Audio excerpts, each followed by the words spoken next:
From out of the sand they came, an army of undead, laying waste to anyone in their path.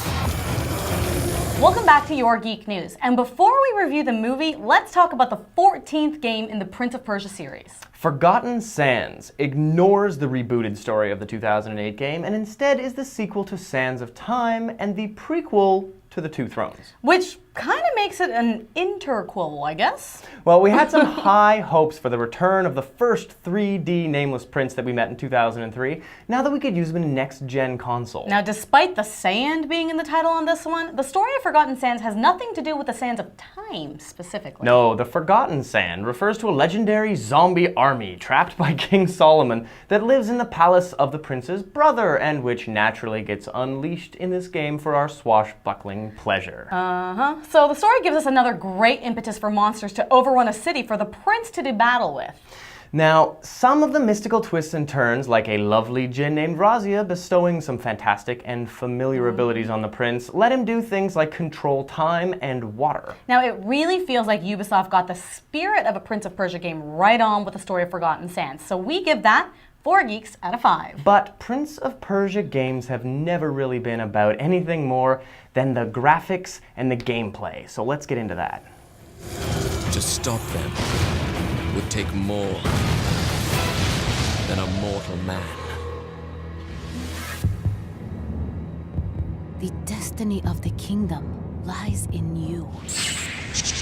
Cutscenes and cinematics we'd seen for months looked awesome in Forgotten Sands, and I was so happy to see that that was the in-game engine as well. And of course, the fluidity of the prince, right down to his wind-blown red sash, was beautifully animated with his motion. Now, levels were rendered fantastic levels of detail. The grandeur of a Persian palace definitely came across well. And the interactive parts of the levels that prompt one acrobatic feat or another were very well integrated into the design. Now, it never really felt out of place to grab a ledge or swing on a flagpole, but they were obvious enough to rarely miss. But polygons tended to pass through each other a little too obviously. Debris would sort of be hanging out in the prince's legs sometimes, and then occasionally his sword arm would just be chilling halfway in through a solid wall. You know, and I've got to say that the dramatic backlight that was rendered into the sprites at all times to make them always pop against the backgrounds kind of made for an oddly unnatural glow. It made them look like they were made of glass or something. I mean, it was cool, but not really photoreal. All in all, the graphics get a pretty solid 4 geeks out of 5.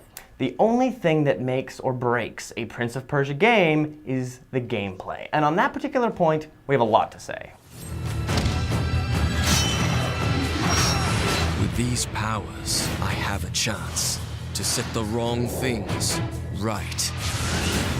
I've got to start off by saying this is my absolute favorite kind of game. The interplay between puzzles and fighting and acrobatics are balanced so well I could play this game all day. Definitely. The acrobatics in Forgotten Sands were top-notch. Just like rock climbing. One wrong move and you're dead. Now, there are so many parkour tricks that you really need to remember your acrobatic vocabulary or you are toast. Now, as you're learning, it's not immediately clear which acrobatic trick you should employ to pass a certain terrain, which means that trial and error become absolutely necessary. With error usually leaving the prince in a bloody heap on the ground far below, until the power to reverse time is granted to you by the djinn, and then the puzzles just get harder.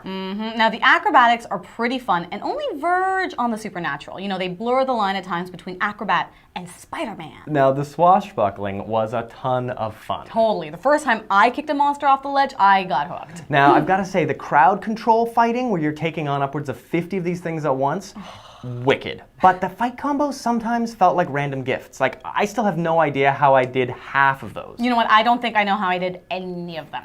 Most of all, the logic puzzles. They're an elegant balance of challenging and intuitive, and you've always solved them just as you're at the cusp of getting frustrated. Definitely. There's this one puzzle in an astrology chamber that blew my mind. So much fun. Overall, the gameplay was essentially perfect in my opinion, and we give it, for that reason, 5 out of a total 5, giving us 13 out of 15 geeks. Which is pretty impressive. Oh, this is one of my all-time favorite games. And if you get sick of watching the same old prince, don't worry. Ubisoft has a nice little gem from Assassin's Creed waiting for you if you can unlock him. Now, that's it for the nameless prince for now, but Your Geek News will be back with our review of Disney's first shot at taking the Prince of Persia to the big screen in an adaptation of the 2003 game Sands of Time.